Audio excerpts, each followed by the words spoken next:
Mis padres llegaron del Japón, fueron japoneses que llegaron al Perú en calidad de inmigrantes, y tengo el privilegio, creo yo, de haber heredado parte de esa cultura japonesa por las enseñanzas de mis padres, y también el privilegio, obviamente, de percibir, de sentir esta cultura del país donde nací, del país donde me crié, que es nuestro querido Perú.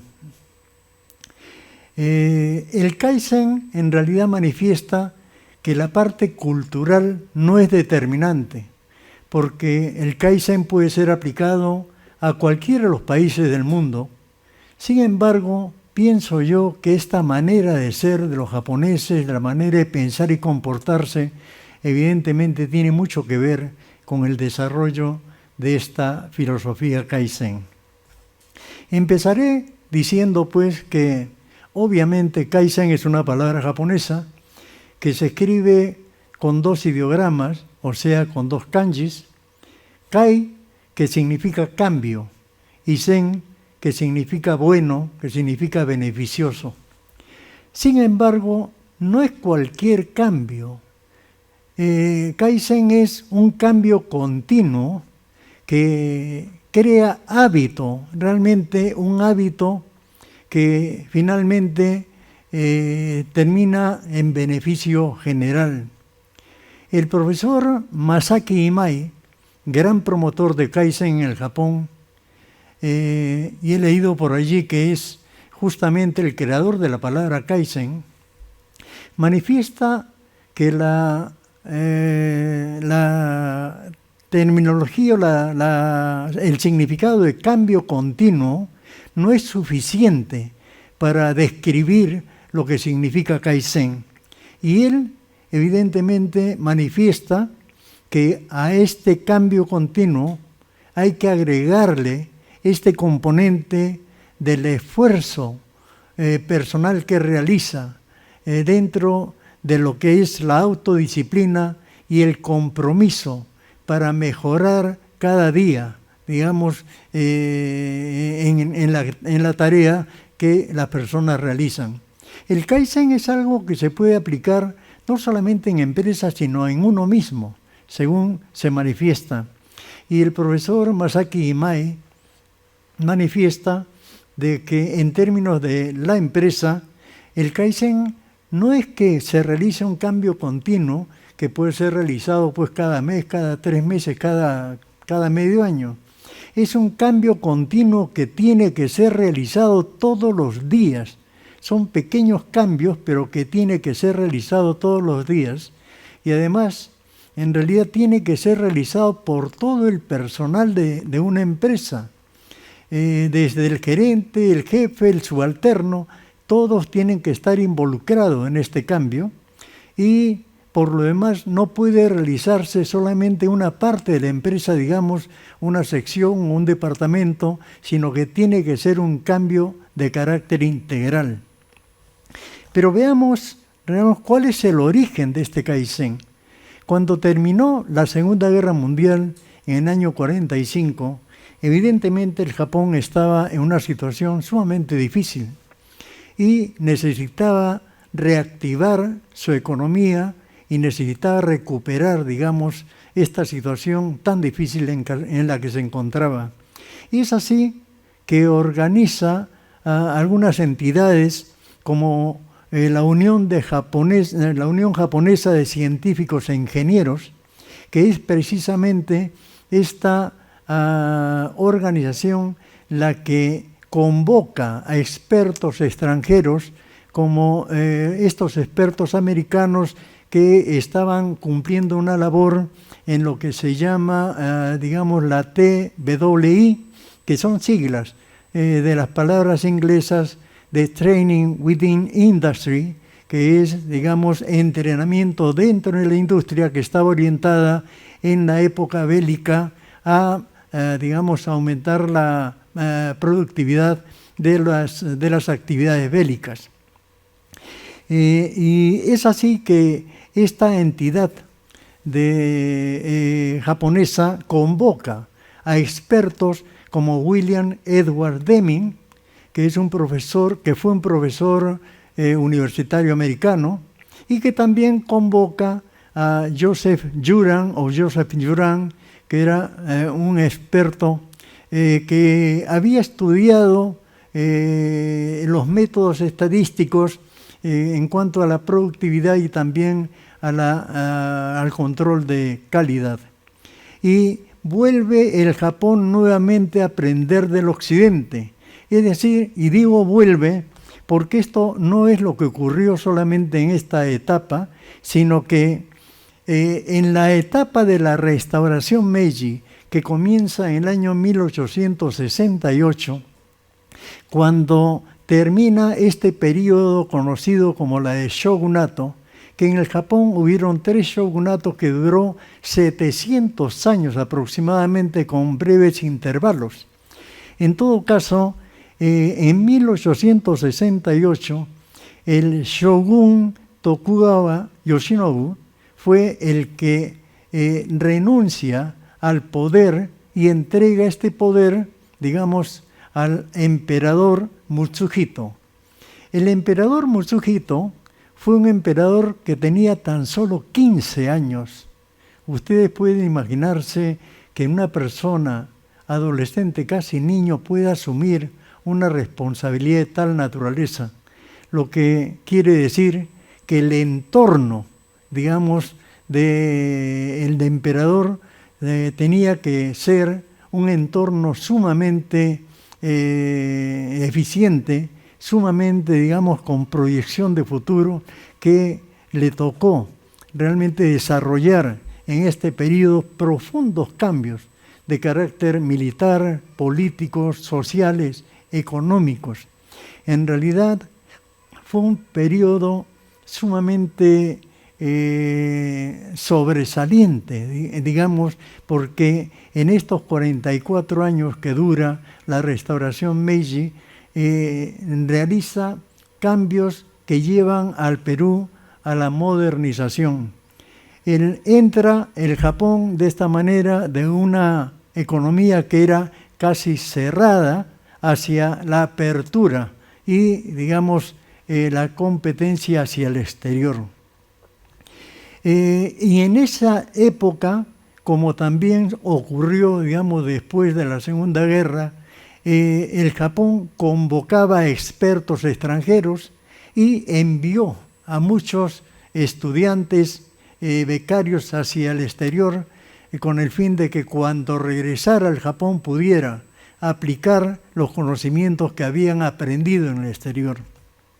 Y es así que en estos 44 años o 45 años, digamos, que duró la restauración de Meiji, realizan importantes cambios, como por ejemplo, en el año 1877 se crea la Universidad Imperial del Japón, que después se convertiría en la Universidad de Tokio. La privatización en el Japón empieza en 1880. El Banco Central, en 1882, 40 años antes que el Banco Central de Reserva del Perú. Desaparecen, evidentemente, digamos, las clases sociales que estaban compuestas pues por nobles, por campesinos, por artesanos, por comerciantes. Obviamente, también desaparece la clase samurái porque son reemplazados por el ejército imperial. En 1889 se funda, digamos, se crea o se establece la Constitución y se crea el Parlamento y entra el Japón en una etapa de revolución industrial. En realidad, revolución industrial que había sido precedido muchos años antes por algunos países europeos como Inglaterra, por ejemplo, y también Estados Unidos. Este aprendizaje del exterior, pienso yo, que ha continuado siempre en el Japón y en la actualidad se dice que la entidad denominada Japan Productivity Center es el que convoca y sigue convocando a expertos extranjeros y envía misiones hacia el exterior como para hacer y auscultar el desarrollo, digamos, de los países del exterior. Según el profesor Masaki Imai, justamente él menciona que existen básicamente dos tipos de administración. Una administración orientada a resultados y otra administración orientada a procesos. La administración orientada a resultados es la que se identifica con el estilo occidental, mientras que la orientada a proceso se identifica con el estilo Kaizen, podríamos decir el estilo japonés. Y como están orientadas a resultados, la primera, obviamente tienen controles de desempeños, actúan a través de recompensas que casi siempre son de carácter monetario financiero, mientras que la segunda, orientada a procesos, no es que no le dé importancia a la primera, pero pone mucho interés en la disciplina, en la habilidad, en la participación y en la comunicación. Por lo tanto, aquella administración orientada a resultados es una administración que está orientada más al corto plazo, y la otra, la del estilo Kaizen, más a un largo plazo. ¿Por qué? Porque le interesa mucho la parte del cambio de comportamiento. Se dice que el estilo occidental siempre habla de software, habla de hardware, pero parece ser que no le dan tanta importancia a lo que podemos llamar humanware, que es, digamos, la parte humana. Y por lo tanto, mientras que la occidental habla de calidad de producción, la Kaizen habla de calidad de las personas. Estas dos diferencias son, creo, muy importantes en el enfoque de la administración que se tiene en estas dos partes, digamos, del mundo. Se dice que el Kaizen, como tema importante, menciona la eliminación de desperdicios y derroche. ¿A qué podríamos llamar, por ejemplo, desperdicios o derroche? Hay elementos como, por ejemplo, la sobreproducción. La sobreproducción obviamente es un desperdicio, un derroche, porque la sobreproducción no se puede colocar. Sin embargo, para producir esa sobreproducción requiere pues de materiales, requieren de empleados, requieren de tiempo que se desperdicia, requiere maquinaria, y por lo tanto se considera un desperdicio muy importante. El tiempo improductivo obviamente es otro desperdicio, y las unidades defectuosas que se producen también constituyen este desperdicio. Pero cuando se habla de esta eliminación de desperdicios, me viene a mí a la memoria, digamos, una palabra que está muy compenetrada, creo, en la manera de pensar de los japoneses. Y esta palabra es mottainai. Realmente mottainai es evitar el desperdicio, y lleva también, por lo tanto, dentro de esta concepción, un sentido también de austeridad. Por ejemplo, yo tengo unos zapatos usados y realmente los puedo desechar y los puedo botar, pero mientras me sea útil, podría decir que es mottainai botar unos zapatos que todavía los puedo usar. En ese sentido se utiliza esta palabra mottainai. Y quisiera contarle algunas anécdotas. En la primera vez que fui al Japón fue en el año 1967. Habían pasado solamente 22 años de la terminación de la Segunda Guerra Mundial.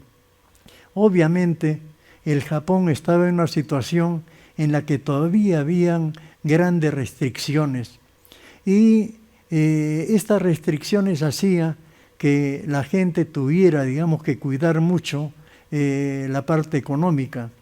Yo fui un afortunado que fue becado por el Ministerio de Educación del Japón en ese entonces, y mi shogakken, es decir, mi subvención universitaria que me daban era de 30.000 yenes. 30.000 yenes en una economía en la que el tipo de cambio era 360 yenes por dólar. Quiere decir que la subvención era de $83 en el mes. $83 que alcanzaba para, digamos, cubrir los gastos, a decir verdad, porque también había una subvención de una pensión barata, comida también barata.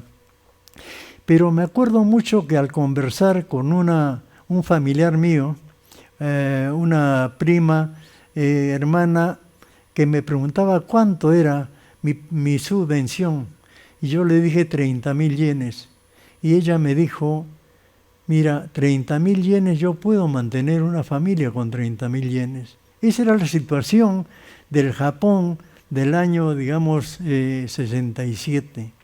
Pero no olvidemos tampoco que en el año 65, a solo 20 años de terminada la Segunda Guerra Mundial, ya corría en el Japón el tren bala, que iba de Tokio a Osaka, cubriendo más de 500 kilómetros a una velocidad máxima de aquel entonces de 270 kilómetros por hora, y llegaba en 3 horas 10 minutos, que me acuerdo muy bien, después de parar en algunas estaciones importantes como Kioto.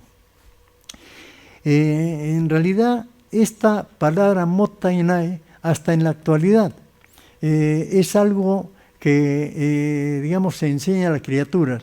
Pero quería contarles las anécdotas que en la universidad donde estudiábamos había que calentar las aulas, digamos, con lo que llamábamos el hibachi. El hibachi es el brasero donde, digamos, nosotros vemos que se preparan los anticuchos. Y venía a cierto tiempo una señora de edad, unas viejitas, a alimentar, digamos, con el carbón encendido el hibachi. Esa es la manera como en ese tiempo nos calentábamos los que estudiábamos, a pesar de que ya el Japón producía en realidad calefactores y aire acondicionado. Y hasta en la actualidad, Motta I Nai es una concepción que se enseña a los chicos a no desperdiciar un solo grano de arroz en los tazones que se les sirve, porque eso es Motta I Nai. Y como está tan compenetrado, digamos, en este actuar de los japoneses, Motta I Nai pasó la frontera del Japón gracias a una ambientalista africana llamada Wangari Maathai, que estudió por más de 40 años acerca de los recursos limitados como para, digamos, sobrevivir, y promovió en realidad una sociedad ambientalmente responsable. Y el eslogan que utilizó ella en los polos y en los afiches era Motta I Nai. Wangari Maathai, después de tanto estudio sobre lo del medio ambiente, fundó en el año 1970 un movimiento que se llamó Green Belt, y en el 2004 se le concedió el Premio Nobel de la Paz, y ella fue la primera mujer en obtener, digamos, tan alta distinción en el África.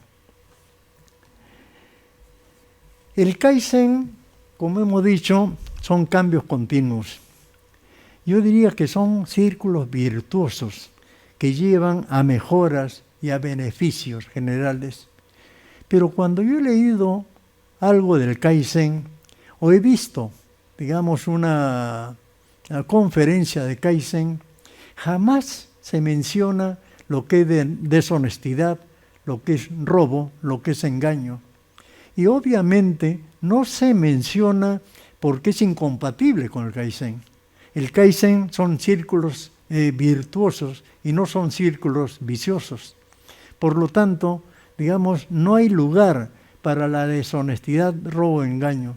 Sin embargo, aun cuando es obvio, digamos, que esto es incompatible, quería mencionar algunos hechos con relación al grado de honradez que existe en el Japón.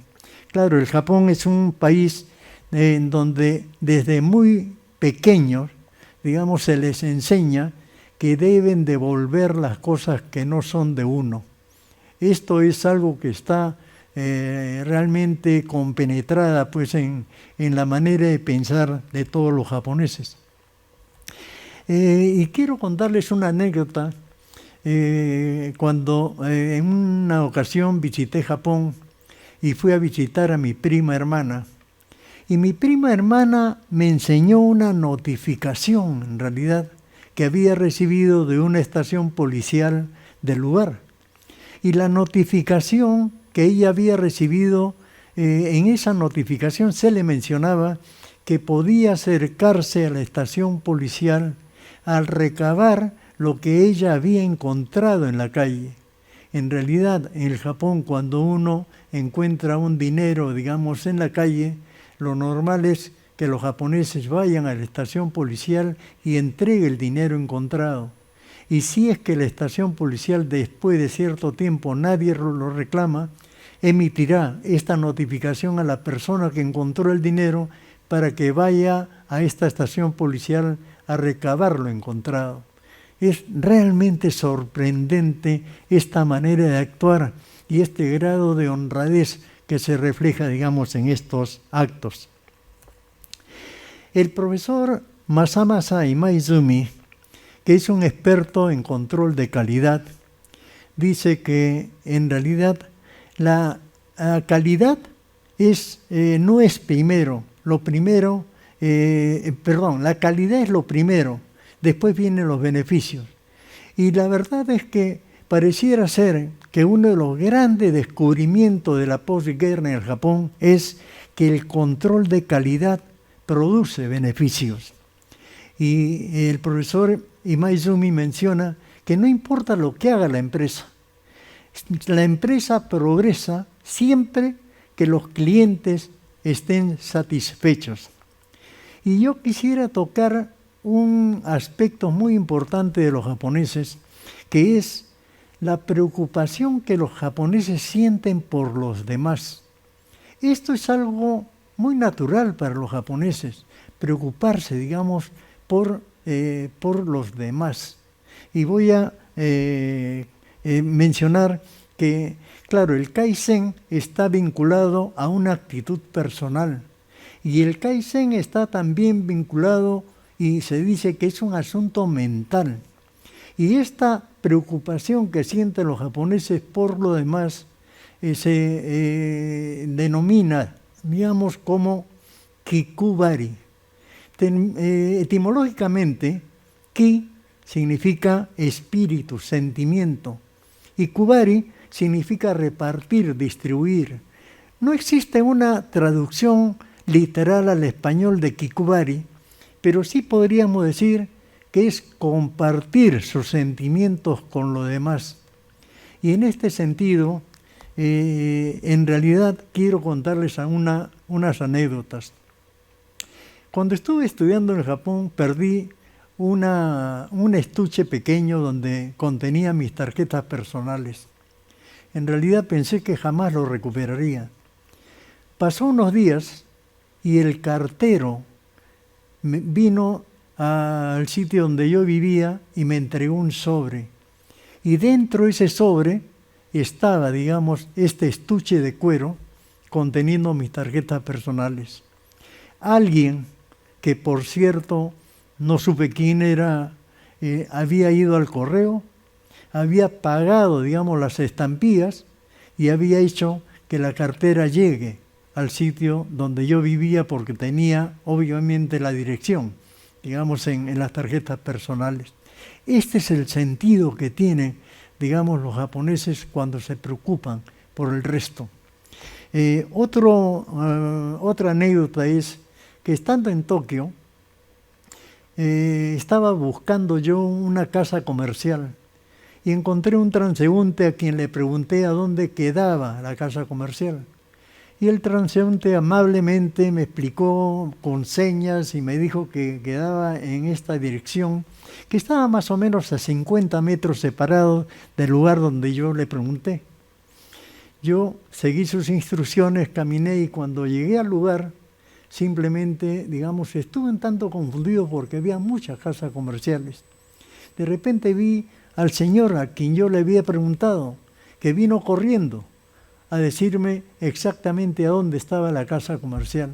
Quiere decir que el señor no solamente digamos, simplemente me dijo dónde quedaba, sino que me siguió mirando, me siguió con la mirada a ver si yo realmente había encontrado o no. Y cuando yo mostré la duda, él vino corriendo a decirme a dónde estaba exactamente eso. Y hay otro ejemplo que se volvió viral. Ustedes seguramente que lo han visto en la página web, esta preocupación de los japoneses que se mostró en el campeonato de Rusia, en el campeonato de fútbol del año 2018, llevado a cabo en Rusia, en la que ellos ocuparon un sitial, digamos, del estadio, pero al terminar la función, el evento, todo el mundo empezó, digamos, a limpiar los asientos, a dejarlos totalmente limpios para que los que después ocuparan el lugar puedan, digamos, encontrar este sitio de manera impecable como ellos lo encontraron. Este es un poco el sentir que no es tan común, digamos, en otras culturas, pero los japoneses actúan de esa manera con una naturalidad realmente asombrosa. Pero esta preocupación, pienso que no solamente se refleja en esta relación personal, también se refleja cuando realmente ellos producen algunos artículos. Por ejemplo, estoy seguro que el fabricante de calzados estará siempre pensando de qué manera hacer que los calzados sean livianos, de qué manera utilizar, digamos, materiales que sean suaves para dar confort al que lo está usando. El que fabrica vestimenta igualmente estará pensando en de qué manera hacerlos livianos y hacerlos más abrigadores. Y esta es una tendencia, digamos, de esta preocupación. También cuando nosotros compramos algún alimento, estoy seguro que en el Japón ellos están preocupados de la forma como abrir los alimentos. En realidad, para que no tengamos mayor problema para poder consumirlos. ¿A cuántos de nosotros, y a mí me ha pasado, de que estando, por ejemplo, en la ducha, con un cojinete, un champú, he tenido que acudir a los dientes o he tenido que acudir, digamos, a la tijera para abrirlo? En los productos japoneses tengan la seguridad de que siempre habrá un lado, digamos, por donde abrir, porque es la preocupación que tienen, digamos, que el consumidor pueda estar siempre, poder consumirlo con mucha facilidad. De otro lado, se dice que los japoneses son unos copiones, que copian muchas cosas del exterior. Tal vez sea verdad. Es decir, ha producido muchas cosas copiándose de muchas cosas que se producen en el exterior, pero lo cierto es que esta preocupación por lo demás le lleva a mejorar siempre el producto. Y como lo dijo el experto William Deming, él decía, en uno de los viajes del Japón, él mencionó que dentro de poco el Japón invadirá el mercado mundial con productos de buena calidad. Y es así, por ejemplo, que en las cámaras fotográficas, hace muchos años, yo me acuerdo que había una marca Leica, por ejemplo, que era alemana, que era lo mejor. Y el consumo, digamos, de esta máquina era muy alta. Pero cuando empezaron a fabricarse las cámaras fotográficas, empezaron a aparecer los Sony, digamos, Minolta, los Nikon, los Olympus Pen, y invadieron realmente el mercado mundial. Igual pasaron con los radios transistores. Dice que el transistor es un invento francés, pero los radios transistores fueron producidos por países como Japón, había los Telefunken, que era, me parece, alemán, pero cuando empezaron a fabricar los radios transistores, los hacían cada vez más pequeños, los hacían con mejor calidad, la fidelidad, digamos, en el sonido era excelente, e inundaron nuevamente el mercado con sus marcas Sony, Panasonic, National, Toshiba, etc. En los relojes que eran primordialmente fabricados por los suizos siempre han sido, digamos, los que han fabricado los mejores relojes del mundo. Y ya cuando los relojes no eran digitales, ya habían fabricaciones de relojes como Seiko en el Japón. Pero cuando entraron los relojes digitales, inundaron el mercado mundial con las marcas, por ejemplo, Casio, que creo yo que dominaron el mercado mundial en ese sentido. ¿Y qué me dicen ustedes de los automóviles? En la década de los 50 se dice que Toyota envió unos automóviles a Estados Unidos a la exposición de automóviles que se desarrollaba en los Estados Unidos. Eran unos automóviles pequeños, automóviles económicos.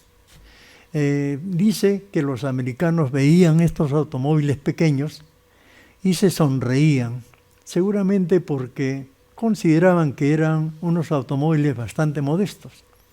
40 años después ya no sonreían, no sabían qué hacer para realmente competir con estos automóviles japoneses. Y tengo entendido que hoy marcas de lujo, digamos, como Audi o BMW, están invirtiendo una gran cantidad de dinero para, digamos, tratar de imponer en cierto sector del mercado. Existe una característica también de los japoneses en la que se dice que tienen esta naturaleza colectivista y no individualistas. Y en este sentido se cuenta que cuando el sabio Albert Einstein llegó al Japón en el año 1922, se quedó prendado y enamorado de la sociedad japonesa, porque él reconocía y mencionaba que era una sociedad que practicaba este colectivismo, y él criticaba ácidamente a los europeos que decían que eran individualistas y materialistas. En realidad, leyendo el libro del profesor Masaki Imai, cuenta una anécdota que dice que cuando los europeos mencionan que cuando los japoneses van a vender un producto, le hacen preguntas de todo tipo, que si el color está bien, que si la forma está bien, si es manoble o no, lo llenan de preguntas. Mientras que cuando un europeo vendedor quiere vender sus productos, va y trata de convencerlos de que deban comprar ese producto. Y si no se está de acuerdo, dice que siempre se origina una discusión en la que el vendedor quiere salir ganando. Esta creo que es la diferencia entre la manera de actuar de los japoneses y podemos decir de los occidentales. Y hay una palabra que representa, digamos, a una manera de actuar que siempre cuida la armonía, y esa palabra es wa. Wa es una palabra, digamos, que tiene un significado muy profundo en el Japón, porque busca la armonía y la paz social. Y en esto quería también agregar dos palabras más, dos elementos más que digamos, se comenta mucho, aunque no es muy bien entendido por personas que no tienen esta relación con la cultura japonesa. Estas palabras son honne y tatemae. Honne etimológicamente significa el verdadero sonido, pero hace alusión al verdadero sentimiento de las personas, mientras que tatemae es, digamos, la fachada, es lo construido al frente. Y muchas veces el honne y tatemae no coinciden. En realidad no coinciden porque tratan de mantener y de guardar esta armonía social, esta paz social. Por ejemplo, un superior le puede decir a un subalterno: tengo esta propuesta como para ponerla en práctica. Y a lo mejor el subalterno, digamos, no está convencido y está seguro que eso no va a funcionar, pero nunca va a salir de la boca del subalterno que esto es una propuesta que no funciona. Le va a agradecer seguramente al superior haberle confiado este tema y que él lo va a evaluar. Esta es la forma que, digamos, trata muchas veces de comportarse los japoneses y probablemente para los que analizan este comportamiento podría considerarlo como que tiene una dosis de hipocresía, nada más lejos de la verdad. En realidad, este equilibrio de mantener esta armonía dentro de la sociedad es una cosa muy importante. Y como la población es uniforme, homogénea, me parece que ellos entienden perfectamente, digamos, el comportamiento de cada uno. Hemos hablado de armonía, paz social, y quisiera mencionar otra palabra que está imbuida, digamos, en el comportamiento japonés, que es el omotenashi. Omotenashi, yo diría que es la expresión de máxima fineza cultural de la hospitalidad japonesa, en realidad. Y yo diría que es muy difícil explicar lo que es el omotenashi. Y pienso yo que es fácil entender cuando uno va al Japón y lo siente y lo recibe. Es decir, cuando una persona va, por ejemplo, a un restaurante, va a un hotel o toma un taxi, siente esta atención esmerada de la gente con una delicadeza que realmente es parte de ese omotenashi. Y si consideramos que en el Japón no existe la propina, entonces vamos a llegar a la conclusión de que esa atención que dan los japoneses realmente no tiene atrás ningún interés de que se le retribuya de manera especial por esta forma de actuar. El omotenashi no solamente se ve, digamos, en esta atención, sino se ve también o se siente cuando uno va a un restaurante y recibe esto que se llama oshibori, por ejemplo, que a veces se ha puesto de moda en algunos restaurantes aquí, que son estas toallitas húmedas, calientes en invierno, helados en verano, como para sentirse, digamos, el confort de limpiarse las manos, o tal vez la cara, digamos, con una toalla húmeda como la que nos brindan. Igualmente, cuando uno toma un taxi, la preocupación de los japoneses ha hecho que uno no tenga que abrir la puerta. La puerta se abre automáticamente y creo que no en otros sitios sucede esto. Yo creo que es una particularidad de los autos japoneses y del servicio japonés preocupado justamente para que los usuarios tengan, digamos, esta manera de ser recibidos y puedan disfrutar de este servicio. La palabra omotenashi se puso muy popular en el Japón gracias a las palabras de la embajadora Christel Takigawa. Ella, en realidad, en septiembre de 1913, dio un discurso ante el Comité Olímpico Internacional cuando fue a solicitar que el Japón sea la sede para las Olimpiadas del año 2020. Como así fue, el Japón se le concedió, digamos, el lugar para que se realicen las Olimpiadas. Pero ¿qué es lo que ella menciona? Y dice, nosotros le ofrecemos una bienvenida única. Y en japonés puedo describirlo, dice, con una sola palabra, que es omotenashi. Y ella menciona que es el espíritu de hospitalidad, sin esperar nada a cambio, que ha sido transmitido por nuestros antepasados. Este discurso realmente convenció a los miembros del Comité Olímpico Internacional y el Japón fue la sede de la Olimpiada del año 2020. Hemos dicho y hemos hablado del wa, que es esta armonía, hemos hablado del kikuari, que es esta preocupación, por los demás, hemos hablado del omotenashi, que es esta delicadeza con que se extiende esta hospitalidad que brindan los japoneses. Pero digo yo, ¿qué tendrá que ver estas cosas con el Kaizen?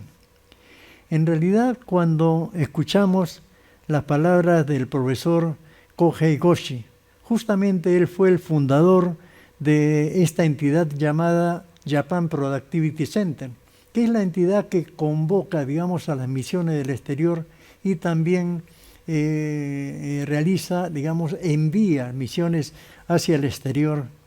Y él menciona y dice que la productividad implica un progreso continuo, tanto material como espiritual.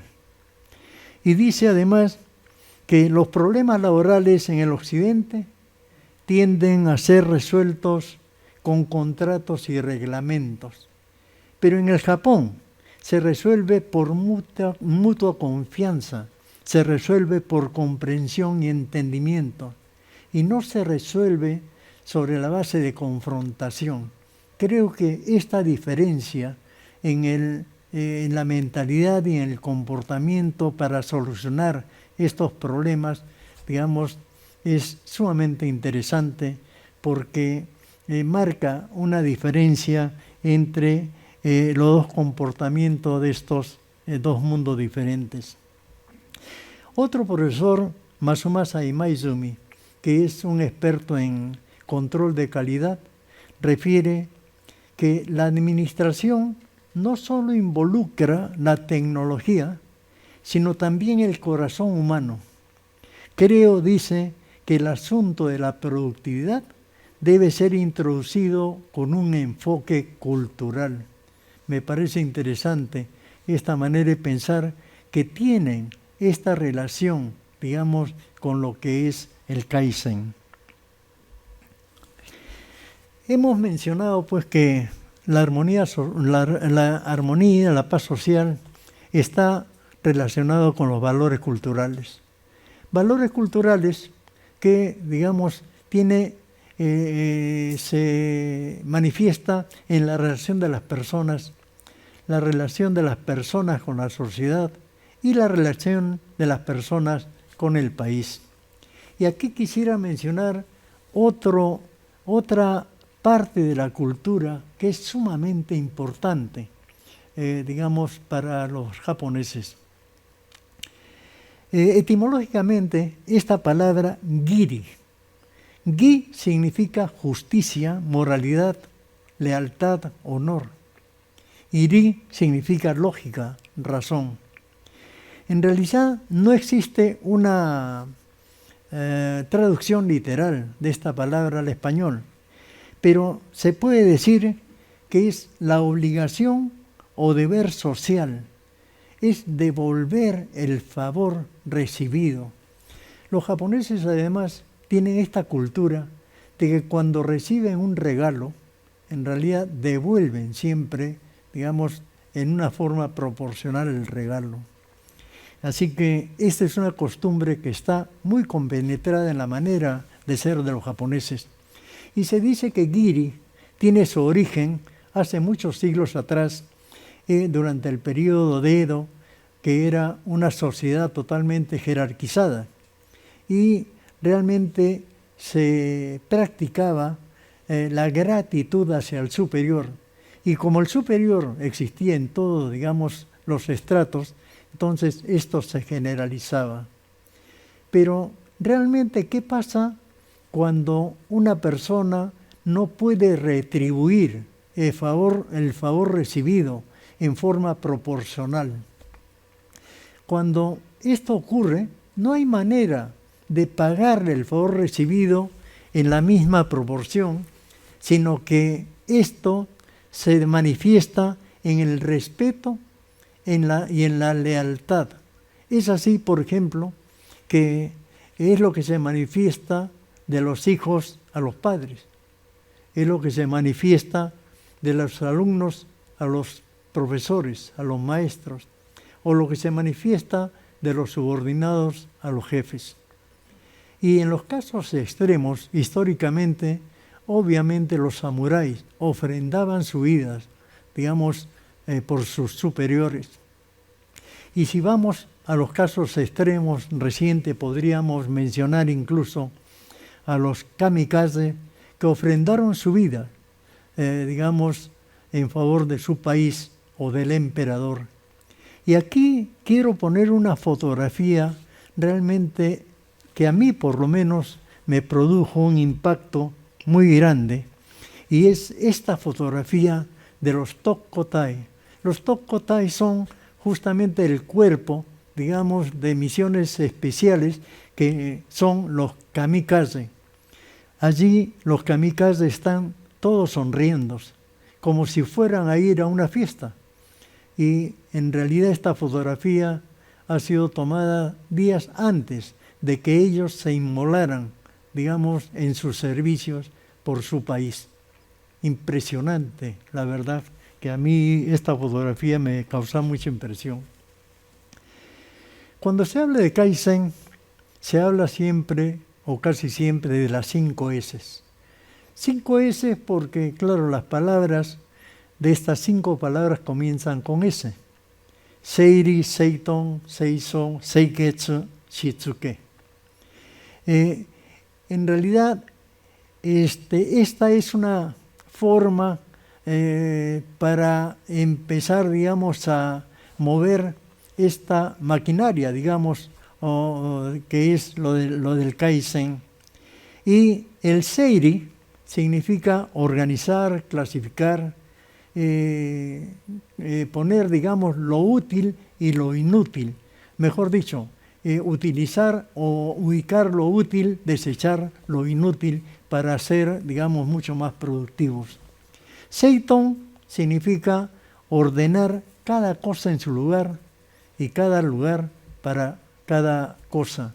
De esta manera, seguramente no vamos a perder mucho tiempo porque vamos a tener, digamos, todo a la mano como para llevar a cabo una mejor producción. Seiso significa limpieza y en realidad es limpiar y ordenar el sitio de trabajo, ¿no? Seiketsu se dice que es estandarizar. Diría que es tener esta referencia o tener, digamos, este modelo que nos permite ir mejorando cada vez más, digamos, en este proceso de estas 5 S. Y el Shitsuke es justamente el esfuerzo que realiza cada persona, la autodisciplina y el compromiso para, digamos, desarrollar las 5 S. Yo quisiera tocar aquí 2 puntos, que es el Seiso y Seiketsu, y quisiera, digamos, entrar en una manera también de ser de los japoneses. El Seiso significa, Sei significa limpieza en realidad, y So significa barrer. Y por lo tanto, digamos, esto es la manera como podemos ordenar, cómo podemos limpiar el lugar. Pero la concepción realmente teórica del Seiso va mucho más allá de esto, porque no solamente es limpiar y ordenar el sitio, sino, por ejemplo, cuidar del ambiente, cuidar de la luz, cuidar de cosas que podrían, digamos, dañar la vista, que podría ser contraproducente, o sea, cuidar todo lo referente al sitio de trabajo. Y Seiketsu significa también limpieza. En el libro de Masaki Imai, que tiene como título Kaizen, habla de aseo personal y cuidado personal cuando se habla de Seiketsu. Y en este sentido yo quería, digamos, hablar sobre lo que es el ofuro. El ofuro es el baño japonés. En realidad, yo diría que los japoneses son adictos al baño japonés, al baño en su vida cotidiana. Y creo que no solamente es una costumbre o es algo que es para limpiar el cuerpo, sino que es una manera de relajación o se relajan espiritualmente. Y el baño en el Japón proviene pues de hace muchos siglos. El origen del baño japonés se dice que está en las zonas volcánicas y en los baños termales. En los baños termales donde los japoneses disfrutaban justamente del agua caliente, y en las cuevas donde habían el vapor, donde tomaban este baño de vapor. Y se dice que en los lugares donde no existían las zonas volcánicas o los baños termales, los japoneses construían algo bastante rudimentario, que eran unos cuartos que lo llenaban de vapor, y a este baño rudimentario le llamaban mushiburo. Mushi significa cocinar a vapor o significa emplear el vapor, y buro viene de ofuro, que es el baño, o sea, es el baño de vapor. Esto se empezó, digamos, a construir en los diferentes templos. Inicialmente las personas que trabajaban en los templos, como los sacerdotes o los asistentes, disfrutaban de estas construcciones rudimentarias, pero después los lugareños empezaron también a frecuentar. Y llega un momento en el cual esto empieza a convertirse como centros de pagos en la que había que pagar para disfrutar del baño, que se llamaba sento. Sen significa centavo, to significa agua caliente. O sea que ya tenía la necesidad, digamos, de pagar para disfrutar del baño. Me acuerdo mucho que en el año 67, cuando llegué al Japón, veía en Tokio a muchas personas llevando un lavatorio y una toalla para dirigirse al sento. Por cierto que ahora ya no se ve, porque todas las casas están provistas de un baño que aquel entonces era pues una especie de lujo tenerla. Digamos que cuando uno ve estos dos aspectos de las 5 S, que es el Seiso y el Seiketsu, desde el punto de vista etimológico me refiero, pienso yo que estas dos, que es la limpieza y el acomodo del lugar de trabajo y la limpieza personal, es algo que está relacionado, porque obviamente creo yo que no se puede pretender tener orden y limpieza en el lugar de trabajo cuando uno descuida, digamos, la limpieza personal o el cuidado personal. Con relación a esta limpieza del cuerpo, hemos dicho que también esto forma parte de la relajación espiritual. Quiero referirme a una terminología que en el Japón se denomina como mitama migaki. En realidad, mi significa cuerpo, tama significa espíritu, y migaki significa lustrar o pulir. En algunas religiones mesiánicas se menciona que tiene que mantenerse limpio el cuerpo, la vestimenta y el lugar que se utiliza. En realidad, esto va más allá porque es una manera de limpiar el espíritu. Y cuando se trata de limpiar el espíritu, es limpiar, digamos, el dolor que sentimos, el odio, resentimiento, deseo de venganza y cualquier sentimiento negativo. Que eso es, digamos, algo que se promueve, limpiar el espíritu. Pero para hacer eso existe una condición y dice que el corazón, que las palabras y las acciones tienen que ser iguales. Si alguna de estas no son iguales, entonces no es que uno pueda limpiar el espíritu, lo que produce salud, prosperidad y felicidad. Pero hay además otro componente que quería referirme y es, digamos, los japoneses y el perdón. Yo diría que en el Japón es muy común que las personas pidan perdón por algún acto que ha cometido y ha tenido consecuencias funestas hacia una persona ajena. Este es un acto cotidiano y nosotros nos preguntamos por qué los japoneses suelen pedir perdón por las cosas que hacen los hijos. Y esta actitud de los japoneses, que nosotros la verdad es que no lo practicamos porque nunca solemos pedir perdón y seguramente que esto de pedir disculpa es algo muy duro para nosotros.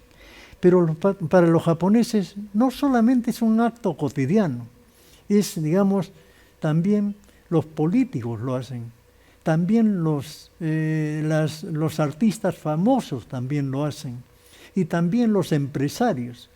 En el año 2010, en realidad, el presidente de Toyota, Akio Toyoda, pidió perdón porque habían incurrido en unas fallas de varios modelos de automóviles y habían afectado una cantidad muy grande de automóviles y que realmente él pidió perdón poniendo, digamos, en riesgo, diría yo, la imagen de una empresa que ya llevaba como 70 años de existencia. Y esta fue un paso realmente importante, porque me parece a mí que los japoneses tienen esta actitud un poco para descargarse espiritualmente, digamos, con el asunto relacionado con el Mitama Migaki.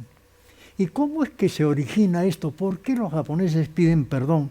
Se dice que históricamente esto nace del periodo Tokugawa, 1603, en donde los delitos cometidos por las personas eran castigadas, no solamente las personas que cometían el delito, sino a los familiares cercanos, cosas que hasta en eso eran colectivos los japoneses. Y en realidad estos hechos se fueron prohibidos posteriormente en la época de la restauración Meiji. Y quería, ya para ir terminando, mencionar, digamos, a un notable empresario japonés llamado Kazuo Inamori. Él tuvo muchos éxitos, digamos, en la parte de una piezas sofisticadas de la parte electrónica, y él, cuando se le preguntaba o se le preguntó a él cuál es el propósito de la vida, él menciona: creo que el propósito de la vida es pulir la propia alma y crear un corazón y un alma hermosa. Esto es lo que él menciona. Y además también dice: creo que no hay otro propósito en la vida que dejar que este mundo haya alcanzado un estado superior para nuestras almas. En realidad, estas son, digamos, la manera de pensar, la manera de actuar que después de la Segunda Guerra Mundial hace que el Japón, sobre la base de esfuerzo, sobre la base de disciplina, compromiso, y la aplicación de la filosofía Kaizen pueda haber llegado a ser uno de los primeros países desarrollados del mundo. Y sobre el asunto del milagro japonés, digamos que se desarrolló en la época de la posguerra, la verdad es que el milagro es algo que surge de manera sobrenatural, digamos, tal vez sin que nadie haga nada. Y aquí quiero mencionar para terminar lo que el profesor Masaki Imai habla sobre este milagro japonés. Y él dice, el crecimiento del Japón no es ningún milagro, sino una consecuencia de un sistema de valores y recursos y acciones. La diferencia, dice él, no es de nacionalidad, es de mentalidad. Bueno, y con esto quiero, digamos, terminar esta presentación y les agradezco muchísimo la presencia de todos ustedes. Muy agradecido, muchas gracias.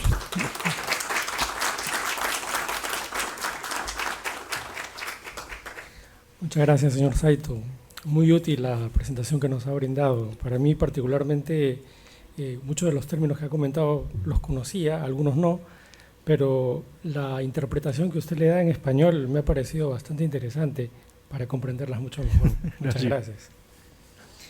Muy bien, vamos a pasar entonces a dar lectura a algunas preguntas que hemos recibido durante la inscripción y también, como les habíamos comentado, a las personas que tengan preguntas, por favor, levanten la mano para pasarles el micrófono. Primero voy a dar lectura a una de las preguntas que hemos recibido. ¿Podría hablar un poco más alto porque no lo escucho bien? Disculpe. La pregunta dice, ¿qué se puede mejorar en la comunidad Nikkei peruana en el corto, mediano y largo plazo? Bueno, es una pregunta, creo, bastante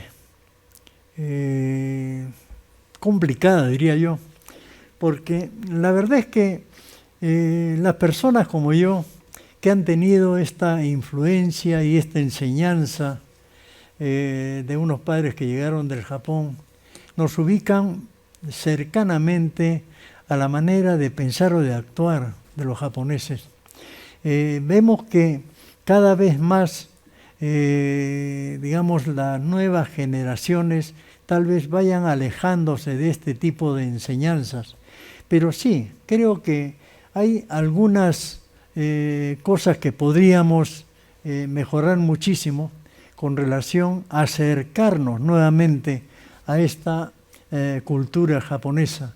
Una de ellas es la que se puso, digamos, hace muy poco tiempo en práctica en cuanto a lo que la APJ o la Asociación Peruano-Japonesa estaba haciendo. Durante mucho tiempo hemos visto que había cierto interés de estudiar el idioma japonés, que creo que el idioma japonés es fundamental para ir acercándonos a la cultura. Y hemos visto que en los últimos años ha habido un programa de enseñanza gratuita en donde ha habido mucho interés en poder, digamos, aprender el idioma japonés.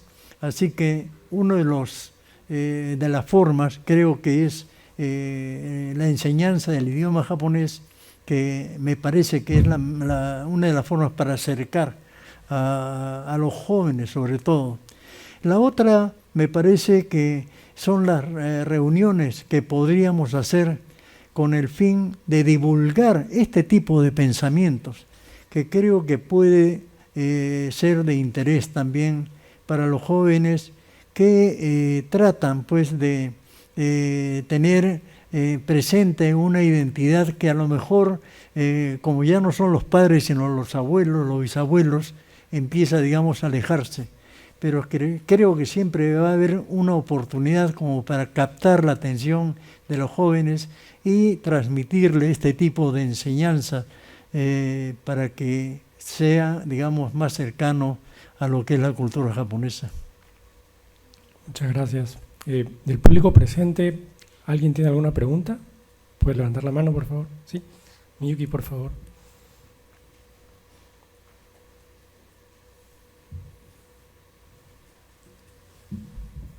Muchas gracias. Mi nombre es Luis Vega.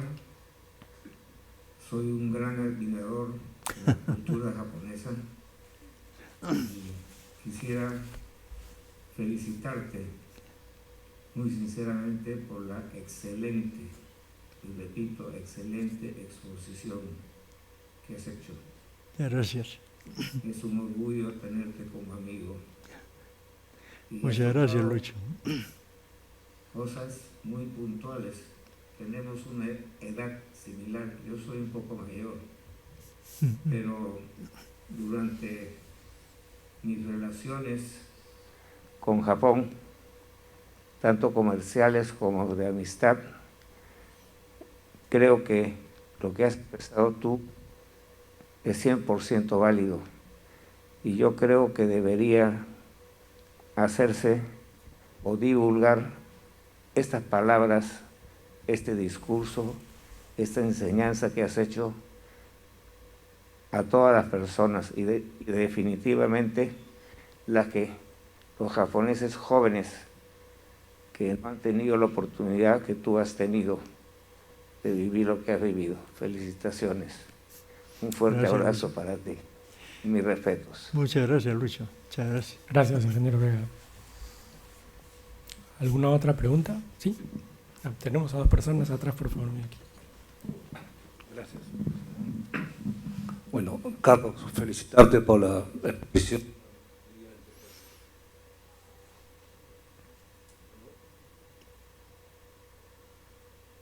Sí, por la exposición tan brillante que nos has dado el día de hoy. Mi pregunta va sobre las 5 S que has mencionado. ¿Tiene que aplicarse las 5? ¿No podría ser 4? Es mi pregunta tan de repente ingenua. Y lo segundo es, una vez que ya sea a nivel de hogar o de empresa empiece a aplicarse el Kaizen, ¿a qué tiempo se podría uno ver los primeros resultados? ¿No? Eso sería mi pregunta. Gracias. Bueno, como mencioné, yo no soy un experto, digamos, en Kaizen, pero sí, creo yo que con respecto a esto de las 5 S, creo que es todo el proceso. Y si nosotros nos damos cuenta, las 3 primeras son más que nada operativas, ¿no? Es decir, separar lo útil de lo inútil, tener, digamos, limpio y ordenado los sitios. Y las 2 últimas son más que nada personales. Se habla, digamos, de esta estandarización para empezar a mejorar cada día, digamos, lo del Kaizen. Y la última, que es el Shitsuke, es el esfuerzo que pone, digamos, las personas para mejorar en el proceso. Y yo creo que en la medida que se tome la decisión de ir mejorando, obviamente esto va a suceder. Y es algo que no tiene límite, porque tiene que continuarse con este cambio como para tener este resultado beneficioso, ¿no? Esta es lo de las 5 S. No sé cuál fue la segunda pregunta que no... ¿Qué tiempo se podrían ver los primeros resultados, no? Bueno, yo creo que el resultado va a notarse paulatinamente. Lo que sí no se puede parar, digamos, de mejorar, ¿no? Así que esto es algo continuo, como lo dice la definición. Y las condiciones que son para aplicar el Kaizen, justamente es lo que me refiere el profesor Masaki Imai, que dice que tiene que haber un esfuerzo personal, una disciplina personal para producir, digamos, estos cambios, ¿no? Gracias. ¿Otra pregunta más? Muy gentil. Para empezar, mis felicitaciones. Realmente me veo sorprendido. Yo, el tema del Kaizen, el tema del Lean, el tema de Six Sigma, lo he venido viendo de una manera muy técnica, pero esperaba también algo similar, pero esto de abordar el tema en el lado espiritual, creo que es fundamental para poder entender el enfoque que a veces que es parte de la disciplina que hay que adoptar, un poco una disciplina conservadora, algo interno, pero esto va mucho más allá. Yo creo que esto está que necesita explayarse más. Yo estuve muy movido, por decirlo así, de publicar un trabajo de nuestro Pedro Paulet, ¿no?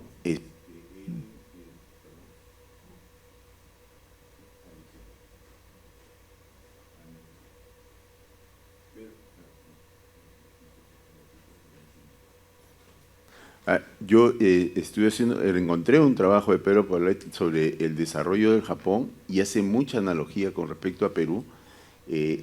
Trata de tomar justamente los esfuerzos y se ha absorbido mucho. Y quizás un agregado que yo podía haber encontrado era que un asesor importante que tuvo la restauración Meiji fue el señor Pessinge-Schmidt, Erasmus Pessinge-Schmidt, que es un norteamericano que dio todo el sistema americano de aporte en su asesoría al sistema para salir adelante. Pero hay un tema que yo lo denominaría que hoy se está muy en boga, es el tema de la resiliencia, ¿no? O sea, esa capacidad de salir adelante que se ve por continuas restauraciones, se ve en Japón, o sea, se ve casi unas 4 o 5 restauraciones que se dan, no solamente el milagro económico, sino la restauración Meiji, anteriormente el shogunato y anteriormente todo el proceso de Taekwak, si no me equivoco, es así. En su historia tiene encarnado este espíritu muy profundo, o sea, y muchas de las características lo he visto ahora, ¿no? Creo que esto demanda, yo lo que lo veo es por el lado de la resiliencia como resultado, pero al parecer esto es la punta del iceberg de todo un iceberg que no conocemos, o sea, si hay documentación, bibliografía, me gustaría mucho saber. Bueno, comentario sumamente interesante porque, claro, se dice que la parte cultural no es determinante, pero, claro, el hecho de que el Kaizen haya sido, digamos, una filosofía que haya nacido en Japón, creo que tiene que ver mucho con la manera de actuar de los japoneses, ¿no? O sea que a medida que uno va leyendo, digamos, el comportamiento del japonés, creo que esta contribuye de alguna manera a desarrollar y a seguir con esta mejora. Ahora, realmente ese esfuerzo que ponen los japoneses es un esfuerzo notable, porque si no, no hubiera podido llegar el Japón a desarrollar, digamos, siendo un país que no tiene grandes recursos, digamos, de carácter naturales, ni mucho menos, ha podido llegar a ubicarse como uno de los primeros países desarrollados del mundo.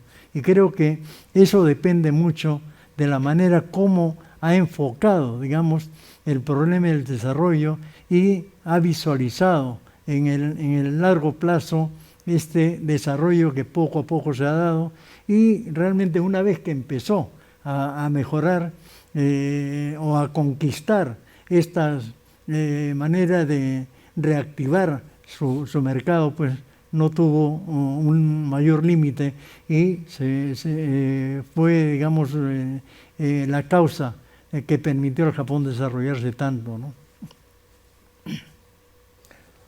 Muchas gracias. Bueno, vamos a dejar aquí la parte de las preguntas porque el tiempo nos está ganando. En nombre del Consejo Kaizen Peruano-Japonés expresamos nuestro agradecimiento, en primer lugar al expositor, al señor Carlos Saito, por la valiosa información que nos ha compartido el día de hoy. También a la Embajada del Japón en el Perú y a la Embajada del Perú en el Japón por su participación como colaboradores. Y por supuesto a todos ustedes por haberse tomado la molestia de venir de forma presencial el día de hoy. Muchísimas gracias. Bueno, de esta manera damos por finalizado el evento del día de hoy. Nuevamente muchas gracias a todos. Buenas noches. Muchas gracias. Muy agradecido.